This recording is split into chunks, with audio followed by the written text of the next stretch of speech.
نحمده ونصلي على رسوله الكريم أما بعد فأعوذ بالله من الشيطان الرجيم بسم الله الرحمن الرحيم وما أرسلناك إلا رحمة للعالمين صدق الله العظيم وصدق رسوله النبي الكريم. درود شریف پڑھ لیجیے.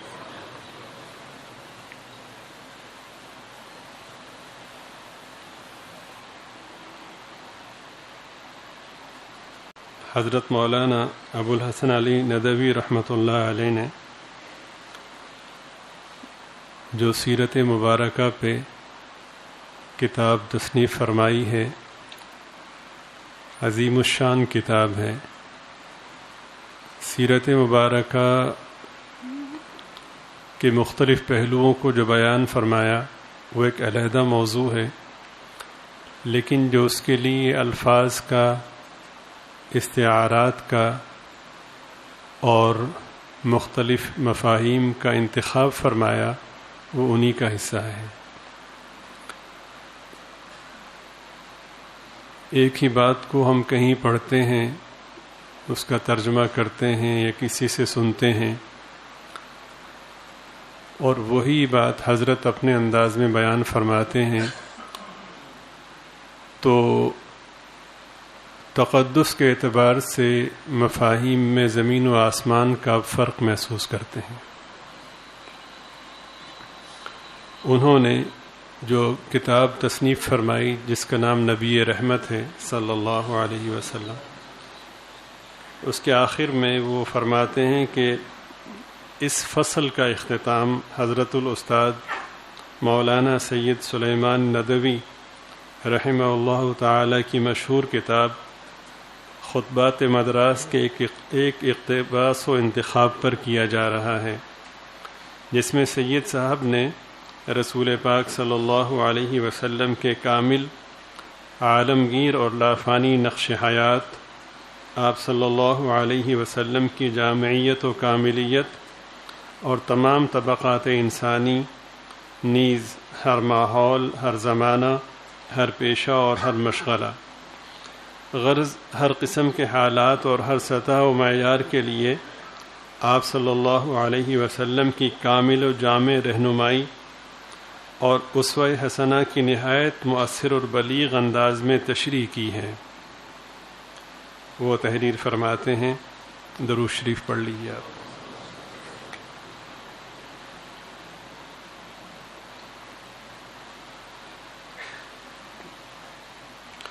وہ تحریر فرماتے ہیں کہ ایک ایسی شخصی زندگی جو ہر طائفہ اور ہر حالت انسانی کے مختلف مظاہر اور ہر قسم کے صحیح جذبات اور کامل اخلاق کا مجموعہ ہو، صرف حضرت محمد رسول اللہ صلی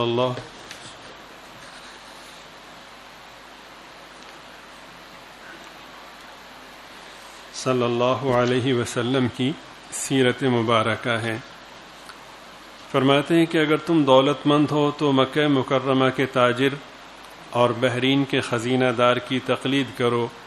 اگر تم غریب ہو تو شعب ابی طالب کے قیدی اور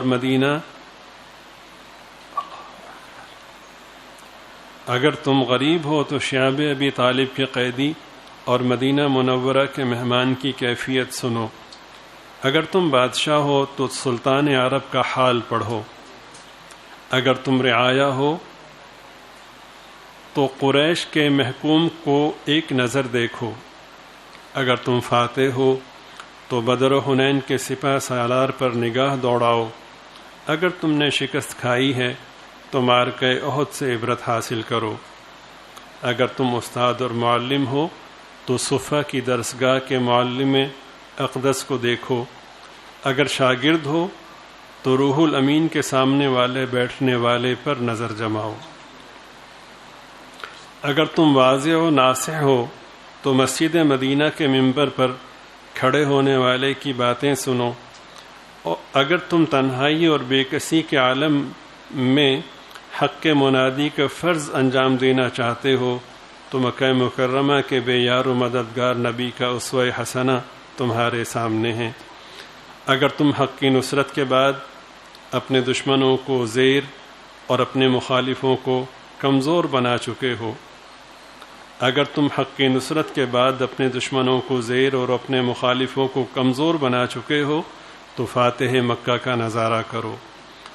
اگر تم اپنے کاروبار اور دنیاوی جدوجہد کا نظم و نسق درست کرنا چاہتے ہو تو بنی نذیر، خیبر اور فدق کی زمینوں کے مالک کے کاروبار اور نظم و نسق کو دیکھو۔ اللہ اکبر۔ اگر یتیم ہو،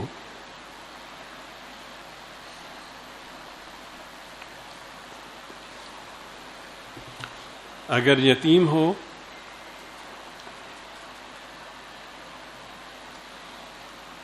اگر یتیم ہو تو عبداللہ اور آمنہ اگر یتیم ہو تو عبداللہ اور آمنہ کے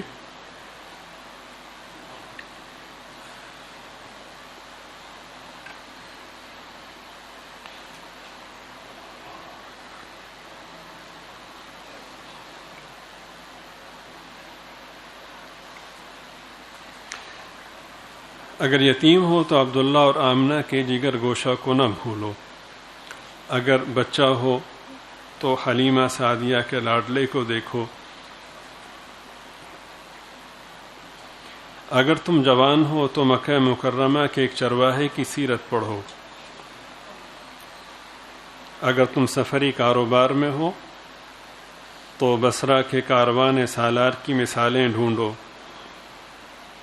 اگر تم عدالت کے قاضی ہو اور پنچایتوں کے ثالث ہو تو کعبہ میں نور آفتاب سے پہلے داخل ہونے والے ثالث کو دیکھو جو حجر اسود کو کعبہ کے گوشہ میں کھڑا کر رہا ہے۔ مدینہ منورہ کی کچی مسجد کے صحن میں بیٹھنے والے منصف کو دیکھو جس کی نظر انصاف میں شاہ و گدا اور امیر و غریب سب برابر تھے۔ اگر تم بیویوں کے شوہر ہو تو حضرت خدیجہ اور حضرت عائشہ رضی اللہ تعالی عنہما کے مقدس شوہر کی حیات پاک کا مطالعہ کرو۔ اگر تم اولاد ہو تو حضرت فاطمہ رضی اللہ تعالی عنہ کے والد اور حضرت حسن و حسین رضی اللہ تعالی عنہما کے نانا کا حال پوچھو۔ غرض تم جو کچھ بھی ہو اور کسی حال میں بھی ہو، تمہاری زندگی کے لیے نمونہ، تمہاری سیرت کی درستی و اصلاح کے لیے سامان، تمہارے ظلمت خانے کے لیے ہدایت کا چراغ اور رہنمائی کا نور حضرت محمد صلی اللہ علیہ وسلم کی جامعیت، حضرت محمد صلی اللہ علیہ وسلم کی جامعیت کبریٰ کے خزانے میں ہر وقت اور ہمہ دم مل سکتا ہے۔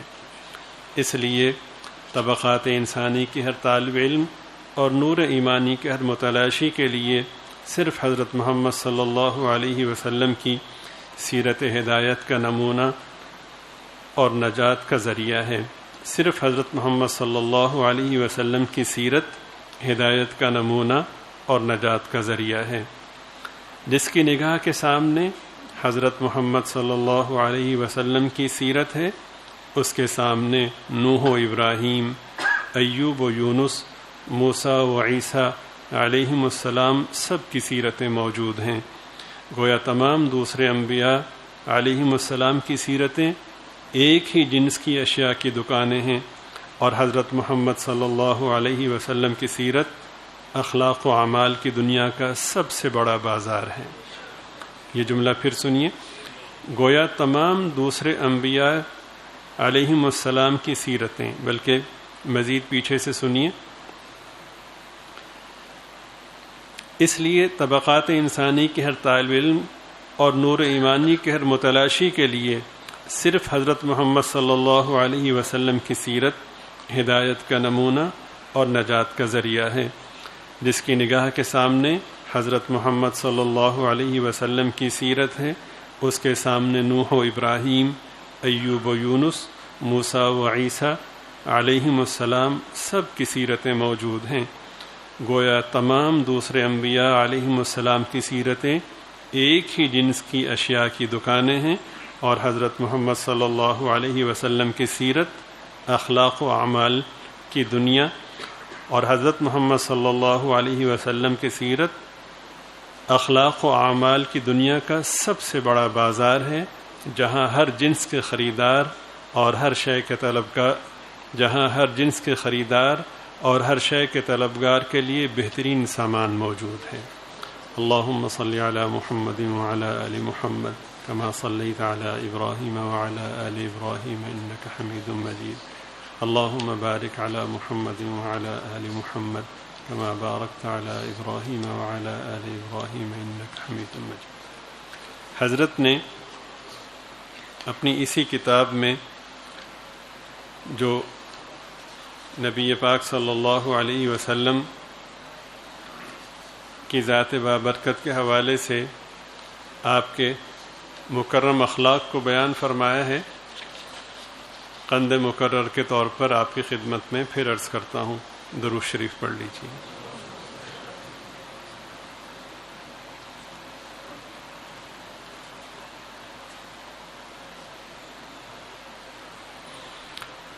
آپ کے علم میں بات بڑی سنجیدگی کے ساتھ رہنی چاہیے، ہم سب کے علم میں رہنی چاہیے۔ سنجیدگی کا لفظ اس لیے عرض کر رہا ہوں کہ ہم نے اپنے مزاج کے مطابق مختلف مفاہیم کی تقسیم کر رکھی ہے کہ یہ بہت اہم ہے، بہت ضروری ہیں، اور یہ مفہوم ٹھیک ہے جذباتی طور پر تو ہوگا، لیکن جس طرح حقیقی طور پر دوسرے مفاہیم ضروری ہیں شاید ویسا نہیں ہے۔ اس میں اصلاح کی ضرورت ہے۔ ہر وہ مجلس کے جس میں جناب رسول پاک صلی اللہ علیہ وسلم کا ذکر خیر ہو،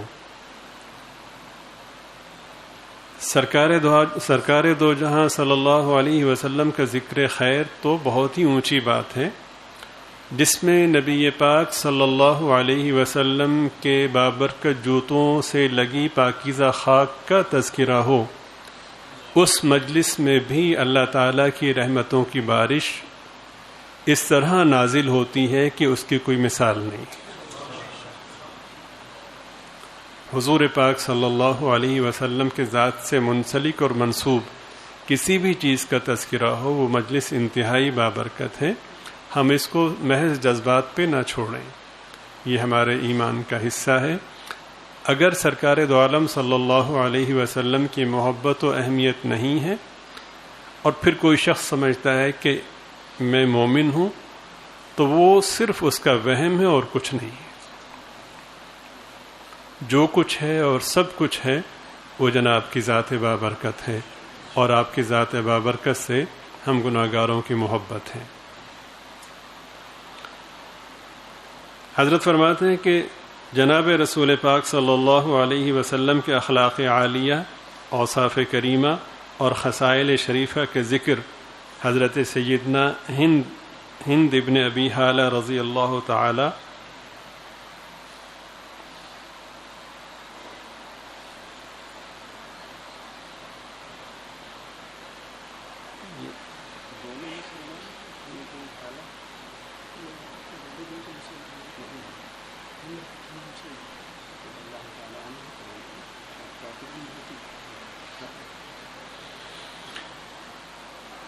جناب رسول پاک صلی اللہ علیہ وسلم کے اخلاق عالیہ، اوصاف کریمہ اور خصائل شریفہ کا ذکر حضرت سیدنا ہند ابن ابی حالہ رضی اللہ تعالی عنہ نے، جو ام المؤمنین حضرت سیدہ خدیجہ رضی اللہ تعالی عنہ کے فرزند اور حضرت سیدنا حسن اور سیدنا حسین رضی اللہ تعالی عنہما کے ماموں ہیں، بہت ہی جامع اور بلیغ انداز میں کیا ہے۔ ان کے الفاظ یہ ہیں، وہ فرماتے ہیں کہ رسول پاک صلی اللہ علیہ وسلم ہر وقت آخرت کی فکر میں اور امور آخرت کی سوچ میں رہتے۔ اس کا ایک تسلسل قائم تھا کہ کسی وقت آپ صلی اللہ علیہ وسلم کو چین نہیں ہوتا تھا، اکثر طویل سکوت اختیار فرماتے، بلا ضرورت کلام نہ فرماتے، گفتگو کا آغاز فرماتے تو دہن مبارک سے اچھی طرح الفاظ ادا فرماتے۔ اس کی تشریح میں حضرت فرماتے ہیں کہ یعنی متکبروں کی طرح بے توجہی و بے نیازی کے ساتھ ادھ کٹے الفاظ استعمال نہ فرماتے۔ گفتگو کا آغاز فرماتے تو دہن مبارک سے اچھی طرح الفاظ ادا فرماتے اور اسی طرح اختتام فرماتے۔ آپ صلی اللہ علیہ وسلم کی گفتگو اور بیان بہت صاف، واضح اور دو ٹوک ہوتا، نہ اس میں غیر ضروری طوالت ہوتی نہ زیادہ اختصار۔ آپ صلی اللہ علیہ وسلم نرم مزاج و نرم گفتار تھے۔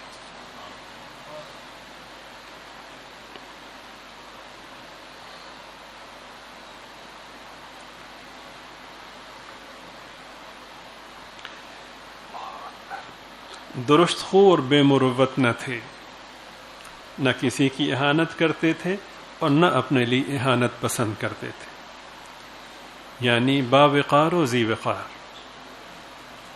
نعمت کی بڑی قدر کرتے اور اس کو بہت زیادہ جانتے، خواہ کتنی ہی قلیل ہو، معمولی سی چھوٹی سی بھی نعمت ہوتی یا کم سے کم بھی نعمت ہوتی، اتنی کہ آسانی سے نظر بھی نہ آئے، اس کی بھی بڑی قدر کرتے اور اس کو بہت زیادہ جانتے کہ میرے رب نے دی ہے۔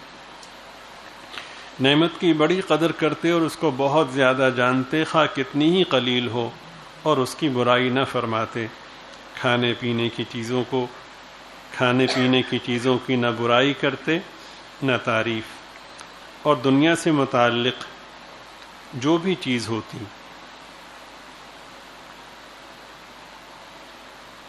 اس پر آپ صلی اللہ علیہ وسلم کو کبھی غصہ نہ آتا، لیکن جب خدا کے کسی حق کو پامال کیا جاتا تو اس وقت آپ صلی اللہ علیہ وسلم کے جلال کے سامنے کوئی چیز ٹھہر نہ سکتی تھی، یہاں تک کہ آپ صلی اللہ علیہ وسلم اس کا بدلہ لے لیتے۔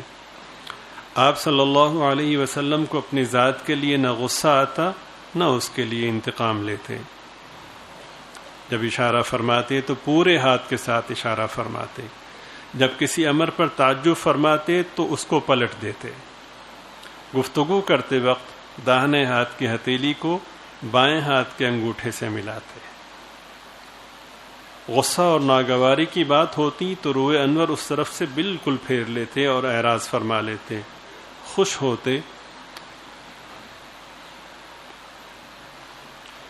ہوتے تو نظریں جھکا لیتے۔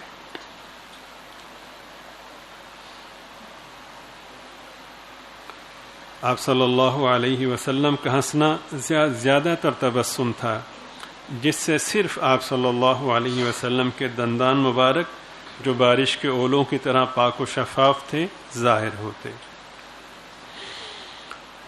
مزید تحریر فرماتے ہیں کہ حضرت علی کرم اللہ وجہہ جو فرد خاندان تھے اور جن کو علم و واقفیت کے بہترین ذرائع اور مواقع حاصل تھے، اور جن کی نظر نفسیات انسانی اور اخلاقی باریکیوں پر بہت گہری تھی، قریب ترین اشخاص میں تھے، اور اسی کے ساتھ وصف و بیاں اور منظر کشی میں بھی آپ کو سب سے زیادہ قدرت تھی۔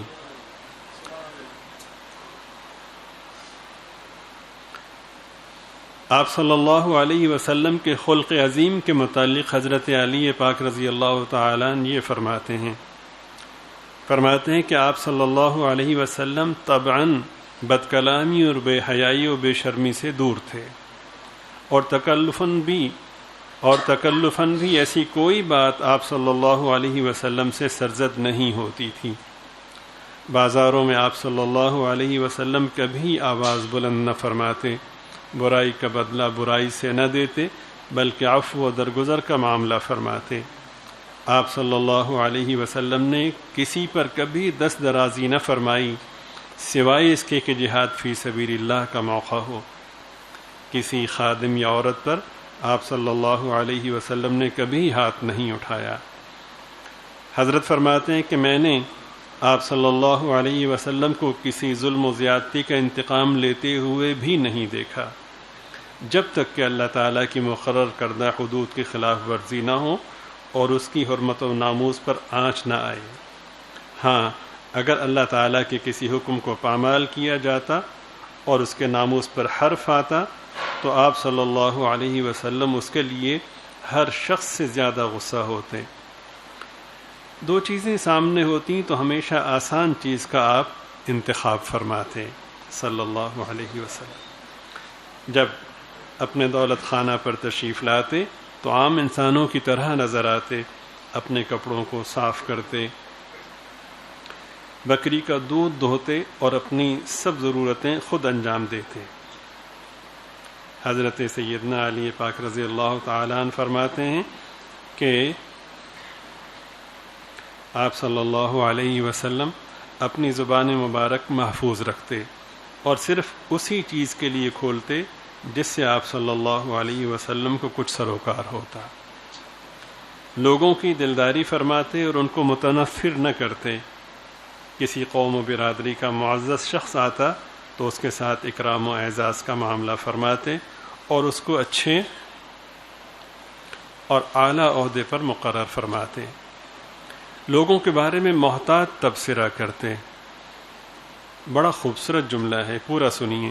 لوگوں کے بارے میں محتاط تبصرہ کرتے بغیر اس کے کہ اپنی بشاشت اور اخلاق سے ان کو محروم فرمائیں۔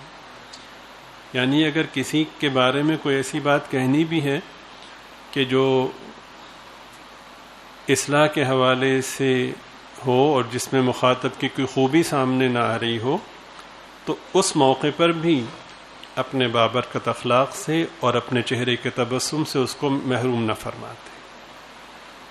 اچھی بات کہنے کے لیے بھی سلیقہ جناب رسول پاک صلی اللہ علیہ وسلم نے ہمیں عطا فرمایا ہے، اصلاح کے حوالے سے بھی کہ ہمیں کیا کہنا ہے، مخاطب کی غلطی یا اپنی غلطی درست کرنے کے حوالے سے بھی ہم بااخلاق طریقے سے ان مفاہیم کو اختیار کر سکتے ہیں۔ یہ سب چیزیں جناب رسول پاک صلی اللہ علیہ وسلم نے ہمیں عطا فرمائی ہیں۔ اپنے اصحاب کے حالات میں برابر خبر رکھتے، لوگوں سے لوگوں کے معاملات کے بارے میں دریافت کرتے رہتے۔ سبحان اللہ۔ اگلی بات سنیے، فرماتے ہیں اچھی بات کی اچھائی بیان کرتے اور اس کو قوت پہنچاتے۔ اچھی بات کی اچھائی بیان کرتے اور اس کو قوت پہنچاتے، بری بات کی برائی کرتے اور اس کو کمزور کرتے۔ آپ کا معاملہ معتدل اور یکساں تھا، اس میں تغیر و تبدل نہیں ہوتا تھا۔ آپ کسی بات سے غفلت نہ فرماتے تھے، اس ڈر سے کہ کہیں دوسرے لوگ بھی غافل ہونے لگیں اور اکتا جائیں۔ ہر حال اور ہر موقع کے لیے آپ صلی اللہ علیہ وسلم کے پاس اس حال کے مطابق ضروری سامان تھا۔ نہ حق کے معاملے میں کوتاہی فرماتے، نہ حد سے آگے بڑھتے۔ آپ صلی اللہ علیہ وسلم کے قریب جو لوگ رہتے تھے وہ سب سے اچھے اور منتخب ہوتے تھے۔ آپ صلی اللہ علیہ وسلم کی نگاہ میں سب سے زیادہ افضل وہ تھا جس کی خیر خواہی اور اخلاق عام ہو۔ پھر سنیے، آپ صلی اللہ علیہ وسلم کی نگاہ میں سب سے زیادہ افضل وہ تھا جس کی خیر خواہی اور اخلاق عام ہو۔ سب سے زیادہ قدر و منزلت اس کی تھی جو غمخواری و ہمدردی اور دوسروں کی مدد اور معاونت میں سب سے آگے ہو۔ خدا کا ذکر کرتے ہوئے کھڑے ہوتے اور خدا کا ذکر کرتے ہوئے ہی بیٹھتے۔ جب کہیں تشریف لے جاتی تو جہاں مجلس ختم ہوتی اسی جگہ تشریف رکھتے، جہاں جگہ مل گئی وہاں تشریف فرما ہوتے۔ جب کہیں تشریف لے جاتے تو جہاں مجلس ختم ہوتی اسی جگہ تشریف رکھتے اور اس کا حکم بھی فرماتے۔ اپنے حاضرین مجلس اور ہم نشینوں میں ہر شخص کو پورا حصہ دیتے۔ آپ کا شریک مجلس یہ سمجھتا کہ اس سے بڑھ کر آپ صلی اللہ علیہ وسلم کی نگاہ میں کوئی اور نہیں۔ ہر شخص یہ سمجھتا کہ سرکار سب سے زیادہ محبت مجھ سے فرما رہے ہیں، سب سے زیادہ توجہ میری طرف ہے۔ اگر کوئی شخص آپ کو کسی غرض سے بٹھا لیتا یا کسی ضرورت میں آپ صلی اللہ علیہ وسلم سے گفتگو کرتا تو نہایت صبر و سکون سے اس کی پوری بات سنتے، یہاں تک کہ وہ خود ہی اپنی بات کر کے رخصت ہوتا۔ اگر کوئی شخص آپ سے کچھ سوال کرتا اور کچھ مدد چاہتا تو بلا اس کی ضرورت پوری کیے واپس نہ فرماتے، یا کم از کم نرم و شیریں لہجے میں جواب دیتے۔ آپ صلی اللہ علیہ وسلم کا حسن اخلاق تمام لوگوں کے لیے وسیع اور عام تھا، اور آپ صلی اللہ علیہ وسلم آپ صلی اللہ علیہ وسلم کا حسن اخلاق تمام لوگوں کے لیے وسیع اور عام تھا، اور آپ صلی اللہ علیہ وسلم ان کے حق میں باپ ہو گئے تھے۔ تمام لوگ حق کے معاملے میں آپ کی نظر میں برابر تھے۔ آپ کی مجلس علم و معرفت، حیا و شرم اور صبر اور امانت داری کی مجلس تھی۔ نہ اس میں آوازیں بلند ہوتی تھیں، نہ کسی کے عیوب بیان کیے جاتے تھے، نہ کسی کی عزت و ناموس پر حملہ ہوتا، نہ کمزوریوں کی تشہیر کی جاتی تھی۔ سب ایک دوسرے کے مساوی تھے، اور صرف تقوی کے لحاظ سے ان کو ایک دوسرے پر فضیلت حاصل ہوتی تھی۔ اس میں لوگ بڑوں کا احترام اور چھوٹوں کے ساتھ رحم دلی اور شفقت کا معاملہ کرتے تھے۔ حاجت مند کو اپنے اوپر ترجیح دیتے تھے، مسافر اور نو وارد کی حفاظت کرتے اور اس کا خیال رکھتے تھے۔ حضرت سیدنا علی المرتضیٰ رضی اللہ تعالیٰ عنہ مزید فرماتے ہیں کہ آپ صلی اللہ علیہ وسلم ہمہ وقت کشادہ روح اور انبساط و بشاشت کے ساتھ رہتے تھے۔ چہرے پہ ہر وقت رونق ہوتی تھی، چہرے پہ مسکراہٹ ہوتی تھی، چمک ہوتی تھی، کشش ہوتی تھی۔ ایسا نہیں ہوتا تھا کہ کسی موقع پر سرکار دو عالم صلی اللہ علیہ وسلم کی چہرے انور پر ناگواری کے اثرات لوگ محسوس کریں۔ سرکار بہت نرم اخلاق اور نرم پہلو تھے۔ نرم پہلو کی تشریح حضرت خود ہی فرماتے ہیں کہ یعنی جلد مہربان ہو جانے والے، بہت لطف و کرم والے اور بہت آسانی سے درگزر کرنے والے تھے۔ فرماتے ہیں کہ یہ بھی روایات میں آتا ہے کہ اس سے مراد یہ ہے کہ آپ کسی سے نزاع نہیں فرماتے تھے۔ ایک قول یہ بھی ہے کہ اس سے مراد سکون، وقار اور خشوع و خضوع ہے۔ سرکار بہت نرم اخلاق اور نرم پہلو تھے، نہ سخت طبیعت تھے، نہ سخت بات کہنے کے عادی، نہ چلا کر بولنے والے، نہ عامیانہ اور مبتذل بات کرنے والے۔ اس کا مطلب یہ ہے کہ ایسی بات کہ جس میں گندے مفاہیم ہوں، بازاری مفاہیم ہو، جسے بازاری زبان کہتے ہیں، یہ ایسی بات کہ جو انسانی وقار کی سطح سے کم ہو۔ سرکار کبھی ایسی بات نہیں فرماتے تھے۔ نہ کسی کو عیب لگانے والے، نہ تنگ دل بخیل۔ جو بات سرکار دو عالم صلی اللہ علیہ وسلم کو پسند نہ ہوتی اس سے تغافل فرماتے، یعنی اس کو نظر انداز کر دیتے اور گرفت نہ فرماتے، اور صراحتاً اس سے مایوس بھی نہ فرماتے اور اس کا جواب بھی نہ دیتے۔ یعنی ایسا نہیں تھا کہ ایک بات پسند نہیں ہے تو اس کو ڈانٹ دیا یا ایسا کوئی انداز اختیار کیا کہ اس کا دل ٹوٹ گیا۔ بات پسند نہیں ہے، ظاہر ہے کہ جو بات سرکار کو پسند نہیں ہے وہ غلط ہی ہوگی، تو اس کی حمایت بھی نہیں کریں گے، لیکن حمایت نہ کرنے میں، حوصلہ افزائی نہ کرنے میں انداز ایسا ہوتا ہے کہ اس میں بھی مخاطب کے لیے اصلاح کا پہلو ہوتا۔ 3 باتوں سے آپ صلی اللہ علیہ وسلم نے اپنے آپ کو بالکل بچا رکھا تھا۔ 3 باتوں سے آپ صلی اللہ علیہ وسلم نے اپنے آپ کو بالکل بچا رکھا تھا۔ 1 جھگڑا، 2 تکبر، اور 3 غیر ضروری اور لا یعنی کام۔ سونے کے پانی سے بھی اگر لکھیں تو حق ادا نہیں ہو سکتا۔ البتہ توفیق مل سکتی ہے اگر ہم قلوب میں لکھ لیں اور محبت سے بار بار ہم اس کا مذاکرہ کریں۔ پھر سنیے، 3 باتوں سے آپ صلی اللہ علیہ وسلم نے اپنے آپ کو بالکل بچا رکھا تھا۔ 1 جھگڑا، 2 تکبر، اور 3 غیر ضروری اور لا یعنی کام۔ لوگوں کو بھی 3 باتوں سے آپ صلی اللہ علیہ وسلم نے بچا رکھا تھا۔ سرکار دو عالم صلی اللہ علیہ وسلم نہ کسی کی برائی کرتے تھے، نہ اس کو عیب لگاتے تھے، اور نہ اس کی کمزوریوں اور پوشیدہ باتوں کے پیچھے پڑتے تھے۔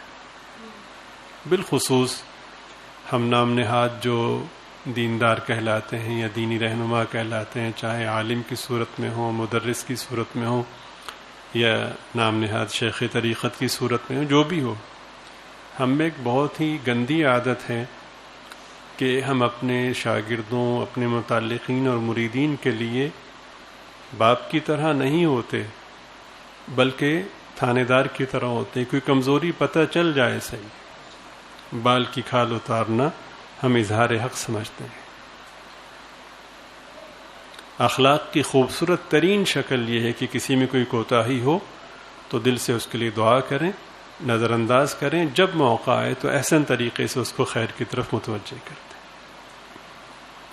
اس کے پیچھے پڑنا یہ کبھی بھی اصلاح کا طریقہ نہیں رہا۔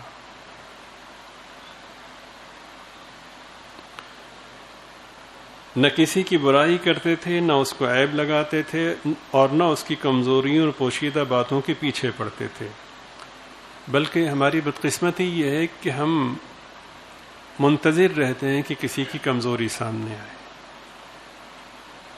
اور جب کمزوری سامنے آ جائے تو پھر اللہ ہمارے شر سے سب کو بچائے۔ بھلا وہ بھی مومن ہے کہ جس کے شر سے باقی اہل ایمان محفوظ نہ رہیں؟ وہ کیسا مومن ہے؟ خود سرکار دو عالم صلی اللہ علیہ وسلم نے 3 دفعہ کے تاکیدی سوال کے بعد فرمایا، کیا تمہیں نہ بتاؤں کہ سب سے بہتر کون ہے؟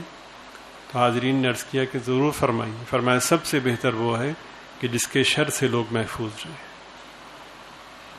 ذرا چشم تصور میں دیکھیں نا کہ ہم کچھ لوگ بیٹھے ہوں تو کوئی ایسا شخص آ جائے کہ جس سے ہمیں اندیشہ ہو کہ یہ بہت ہی غلط بولے گا، یہ کوئی نہ کوئی ایسی بات کرے گا جس سے عزت پہ حملہ ہو، جس سے کسی کو تکلیف پہنچے، تو ہم ظاہر نہ بھی کریں تو بھی طبیعتوں پہ بوجھ ہونے لگتا ہے۔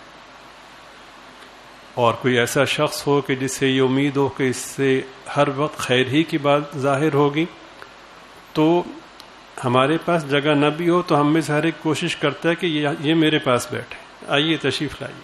سمجھ رہے ہیں نا آپ؟ تو یہ جو احساسات ہیں یہ تو قدر مشترک ہوا کرتے ہیں۔ تو اسی آئینے میں دیکھ لیجئے کہ اگر میں ایسا ہوا کہ میرے شر سے کہ مجھ سے لوگوں کو اذیت پہنچے تو میرے جانے پر بھی لوگوں کو یہی ناگواری ہوگی، بے شک مجبوراً سیاسی یا برادری یا سماجی اعتبار سے کوئی اس وقت مجبوری یا مفاد ہو، اکرام کرے، ایک علیحدہ موضوع ہے، لیکن جو اذیت ہے وہ حقیقت ہے۔ اللہ تعالی ہم سب کی حفاظت فرمائے۔ سرکار دو عالم صلی اللہ علیہ وسلم صرف وہ کلام فرماتے جس پر ثواب کی امید ہوتی۔ سبحان اللہ۔ جب گفتگو فرماتے تھے شرکائے مجلس ادب سے اس طرح سر جھکا لیتے تھے کہ معلوم ہوتا تھا کہ ان سب کے سروں پر چڑیاں بیٹھی ہوئی ہیں۔ یہ بڑا ہی خوبصورت استعارہ ہے کہ پرندے بہت معصوم ہوتے ہیں، خاص طور پہ چڑیا۔ اس کو اگر یہ اندیشہ ہو کہ مجھے کوئی پکڑ لے گا تو ایسی جگہ پہ کبھی نہیں بیٹھتی، چنانچہ وہ بیٹھنے سے پہلے اس کا تعین کرتی ہے کہ یہ جگہ ساکت ہے، یعنی اگر متحرک ہے تو اس کا مطلب یہ کہ کوئی شخص ہوگا جو مجھے پکڑ لے گا، اگر ساکت ہے، پتھر ہے یا کوئی اور چیز ہے تو میں بیٹھوں اٹھوں 10 دفعہ وہاں پر آ کر کے اپنے آپ کو ٹھہراؤں تو مجھے کوئی خطرہ نہیں ہوگا۔ تو جب سرکار دو عالم صلی اللہ علیہ وسلم تکلم فرماتے تو حاضرین اس طرح مؤدب ہوتے اور اس طرح سر جھکا کے بیٹھتے کہ کوئی ایک لفظ بھی چھوٹ نہ جائے، ہمتن متوجہ ہوتے، ہمتن گوش ہو کر بیٹھتے۔ تو وہ اس طرح ساکت و جامد ہوتے کہ وہ چڑیاں مطمئن ہو سکتی تھیں کہ نہیں، یہ یعنی میں یہاں اگر بیٹھ جاؤں تو کوئی مجھے پکڑ نہیں سکتا، اتنی ممنون اور اتنی مطمئن ہوتی تھی۔ یہ استعارہ اس حوالے سے ہے۔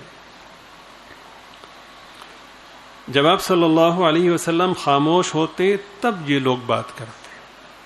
یہ بھی آداب میں سے کہ سنتے رہنا۔ جب سرکار دو عالم صلی اللہ علیہ وسلم سکوت اختیار فرماتے، بات مکمل فرما لیتے، تو پھر لوگ جو عرض کرنا ہوتا وہ عرض کرتے۔ آپ صلی اللہ علیہ وسلم کے سامنے یہ لوگ کبھی نزاع نہ کرتے۔ اگر آپ کی مجلس میں کوئی شخص گفتگو کرتا تو بقیہ سب لوگ خاموشی سے سنتے، یہاں تک کہ وہ اپنی بات ختم کر لیتا۔ اب بہت سارے لوگ موجود ہیں، تو حضرت اس کی منظر کشی میں فرماتے ہیں کہ آپ صلی اللہ علیہ وسلم کے سامنے ہر شخص کی گفتگو کا وہی درجہ ہوتا جو ان کے پہلے آدمی کا ہوتا.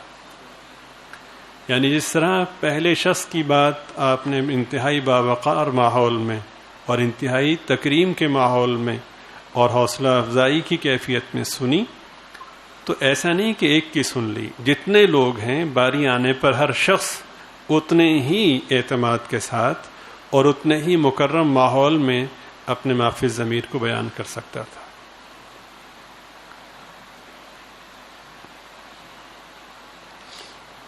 یعنی کہ پوری اطمینان سے اپنی بات کہنے کا موقع ملتا اور اسی قدردانی اور اطمینان کے ساتھ اسے سنا جاتا. یہ حضرت نے خود اس کی تشریح فرمائی. واہ واہ، سبحان اللہ. اگلی بات بڑی کمال کی، سبحان اللہ.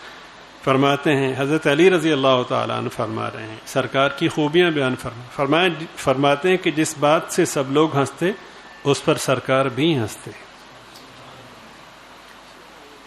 اس میں ہمارا وہ بہت بڑا عیب کہ جو کہ تکبر کا مظہر ہے کہ کسی نے کوئی بات کی، خاص طور پر کسی ایسے شخص نے بات کی جو سماج میں کسی بڑے رتبے پر نہیں سمجھا جاتا، تو لوگ ہنسے، تو سربراہ مجلس یا کچھ ایسے لوگ جو اپنے آپ کو چودھری سمجھتے ہیں وہ اپنی توہین سمجھتے ہیں اس بات میں کہ اس کی ہنسی میں ہمارا اشتراک ہو. سمجھ رہے ہیں آپ میری بات؟ سرکار کے سامنے کہ کسی مزدور نے بھی اگر کوئی خوش طبعی کی بات کی تو سرکار اس کو اس کی خوشی میں شریک ہو کر یہ احساس دلاتے کہ ہم برابر مکمل تیرے ساتھ کھڑے ہیں. یعنی آپ سمجھ گئے ہوں گے نا کتنی بڑی بے مروتی کہ ہم مرتکب ہوتے ہیں. یہ جو طبقاتی تفریق ہے ہم اس کو بنیاد بناتے ہیں، اور اسی کا الٹ یہ ہے کہ کوئی دنیاوی با اثر ہو، چاہے وہ پرلے درجے کا احمق ہو، اگر اس نے کوئی ایسی بات کی کہ جس میں خوش طبعی کا 1% بھی نہ ہو لیکن وہ چاہتا ہے کہ لوگ ہنسیں، تو ہم خوشامدی انداز میں قہقہے لگا کے ہنسیں تاکہ چودھری صاحب خوش ہو جائیں. جس بات سے سب لوگ ہنستے اس پر آپ صلی اللہ علیہ وسلم بھی ہنستے. جس سے سب تعجب کا اظہار کرتے آپ بھی تعجب فرماتے. یہ بھی ایک ہماری جو مجلس میں جو بہت بڑی خامی ہے اس کی اصلاح کی طرف اشارہ فرمایا ہے کہ بھئی ایک آدمی کے لیے، ایک مزدور کے لیے، ایک نوبارد کے لیے ایک چیز تعجب کا باعث ہو سکتی ہے، تم اسے جانتے ہو، لیکن جب وہ تعجب کا اظہار کر رہا ہوتا ہے تو اس کے اعتماد کی تکمیل تب ہوتی ہے کہ باقی لوگ بھی اس کا ساتھ دیں. آپ سمجھ رہے ہیں؟ تو ہم اپنی علمیت یوں جھاڑ لیں، پہلے تو پتہ سانو، بلکہ عنادن ایسا ہوتا ہے کہ نہ بھی پتہ ہو تو تعجب کرنے میں، چونکہ ایک طرح سے اس کے علم میں جو بات آئی ہے اس کی تائید ہوتی ہے، اور اگر واقعی وہ نئی چیز ہے تو اس میں اس چیز کا اظہار ہوتا ہے کہ مجھے معلوم نہیں تھی. ہماری بدقسمتی اور بدبختی یہ ہے کہ یہ تو ہم ظاہر کرنے کو تیار ہی نہیں کہ مجھے معلوم نہیں تھی. آپ سمجھ رہے ہیں؟ یہ بڑی اہم باتیں ہیں. تو جو ذات بابرکت اتنی کریم ہو کہ مزدور کی خوشی میں اس کا یوں ساتھ دے کہ اس سے بڑی کوئی خوشی کی بات ہی نہیں ہے، مزدور کے تعجب میں برابر اسی طرح کے تعجب کا اظہار کرے کہ اس کی تسلی ہو جائے، تو سبحان اللہ سبحان اللہ. پھر اس ذات کے حوالے سے کسی کمی کا تصور ہی حبط اعمال کا بہت بڑا ذریعہ ہو سکتا ہے. اللہ تعالی ہم سب کی حفاظت فرمائے. مسافر اور پردیسی کی بے تمیزی اور ہر طرح کے سوال کو صبر و تحمل کے ساتھ سنتے.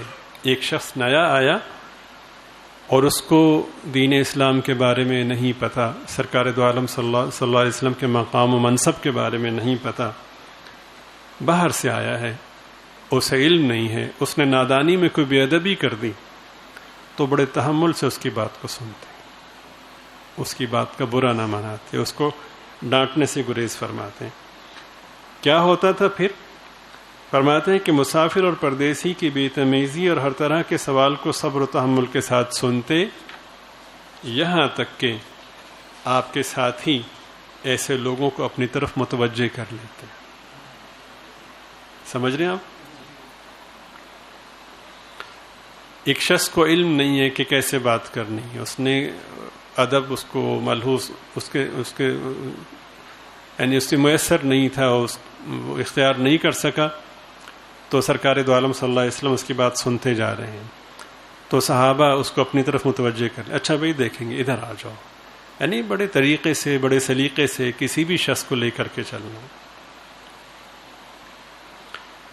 آپ صلی اللہ علیہ وسلم ارشاد فرمایا کرتے تھے کہ تم کسی حاجت مند کو پاؤ تو اس کی مدد کرو.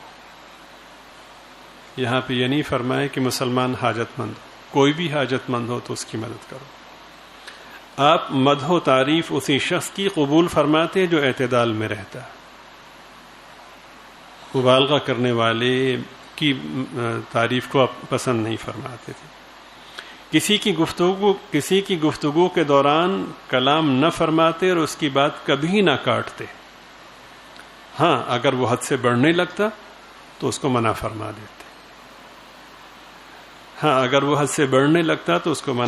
دیتے. یا مجلس سے اٹھ کر اس کی بات قطع فرما دیتے. حضرت سیدنا علی المرتضی رضی اللہ تعالیٰ عنہ مزید ارشاد فرماتے ہیں کہ آپ صلی اللہ علیہ وسلم سب سے زیادہ فراخ دل، کشادہ قلب، راست گفتار، نرم طبیعت اور معاشرت و معاملات میں نہایت درجہ کریم تھے.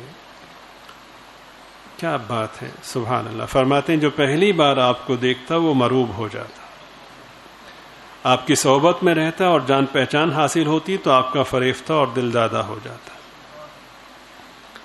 آپ صلی اللہ علیہ وسلم کا ذکر خیر کرنے والا کہتا ہے کہ نہ آپ صلی اللہ علیہ وسلم سے قبل آپ جیسا کوئی شخص دیکھا، نہ آپ کے بعد دیکھا، صلی اللہ علیہ وسلم. حضرت تحریر فرماتے ہیں کہ اللہ تعالیٰ نے اپنے نبی پاک صلی اللہ علیہ وسلم کو لباس جمال و کمال سے آراستہ فرمایا تھا، اور آپ صلی اللہ علیہ وسلم کو محبت و دلکشی اور رعب و حیبت کا حسین و جمیل پیکر بنایا تھا. حضرت ہند ابن ابی حالہ رضی اللہ تعالیٰ عنہ بیان فرماتے ہیں کہ آپ بہت خوددار و باوقار اور شان و شوکت کے حامل تھے اور دوسروں کی نگاہ میں نہایت پرشکو. آپ کو روح انور 14ویں رات کے چاند کی طرح دمکتا تھا. حضرت سیدنا براء ابن عازب رضی اللہ تعالیٰ عنہ فرماتے ہیں کہ رسول پاک صلی اللہ علیہ وسلم میانہ قد تھے. میں نے آپ صلی اللہ علیہ وسلم کو ایک مرتبہ سرخ قبا میں دیکھا، اس سے اچھی کوئی چیز میں نے کبھی نہیں دیکھی. حضرت سیدنا ابو ہریرہ رضی اللہ تعالی عنہ ارشاد فرماتے ہیں کہ آپ صلی اللہ علیہ وسلم میانہ قد تھے، طول کی طرف کسی قدر مائل، یعنی نکلتا ہوا قد تھا. رنگ نہایت گورا، ریش مبارک کے بال سیاہ، دھانا نہایت متناسب اور حسین آنکھوں کی پلکیں دراز، چوڑے شانے. آخر میں کہتے ہیں میں نے آپ جیسا پہلے یا آپ کے بعد کبھی نہیں دیکھا. حضرت سیدنا انس رضی اللہ تعالیٰ عنہ راوی ہیں کہ میں نے حریر الدیباج کو بھی آپ صلی اللہ علیہ وسلم کے دست مبارک سے زیادہ نرم نہیں پایا، نہ آپ کی خوشبو سے بڑھ کر کوئی خوشبو سو، صلی اللہ علیہ وسلم. اللہ تعالی ہمیں نبی پاک صلی اللہ علیہ وسلم کے جو پاکیزہ اوصاف ہیں انہیں سمجھنے، انہیں دلوں میں نقش کرنے اور اخلاص کے ساتھ ان پر عمل کرنے، انہیں اختیار کرنے کی توفیق عطا فرمائیں. حضرت تحریر فرماتے ہیں کہ خادم، نوکر اور مزدور کے ساتھ جو اور انسانوں کی طرح انسان ہیں اور جن کا اپنے مالک اور آقا پر احسان ہے. ہم سمجھتے ہیں کہ مالک اور آقا کا مزدور اور ملازم پر احسان ہے، جبکہ حقیقت یہ کہ خادم، نوکر اور مزدور کا مالک اور آقا پر احسان ہے. آپ صلی اللہ علیہ وسلم نے حسن سلوک کی جو تعلیم دی ہے وہ اس کے علاوہ ہے. حضرت سیدنا جابر ابن عبداللہ رضی اللہ تعالی عنہما فرماتے ہیں کہ رسول پاک صلی اللہ علیہ وسلم نے فرمایا جو تم کھاتے ہو وہی ان کو کھلاؤ، جو تم پہنتے ہو وہی ان کو پہناؤ، اور اللہ تعالیٰ کی مخلوق کو عذاب میں مبتلا نہ کرو۔ جن کو اللہ تعالیٰ نے تمہارے ماتحت کیا ہے وہ تمہارے بھائی، تمہارے خادم اور مددگار ہیں۔ جس کا بھائی اس کا ماتحت ہو اس کو چاہیے کہ جو خود کھاتا ہے وہی اس کو کھلائے، جو خود پہنتا ہے وہی اس کو پہنائے۔ ان کے سپرد ایسا کام نہ کرو جو ان کی طاقت سے باہر ہو، اگر ایسا کرنا ہی پڑے تو پھر ان کا ہاتھ بٹاؤ۔ یا رب صلی وسلم دائما ابدا علی حبیبک خیر الخلق کلہم هو الحبیب الذی ترجى شفاعته لكل هول من الاحوال مقتحم۔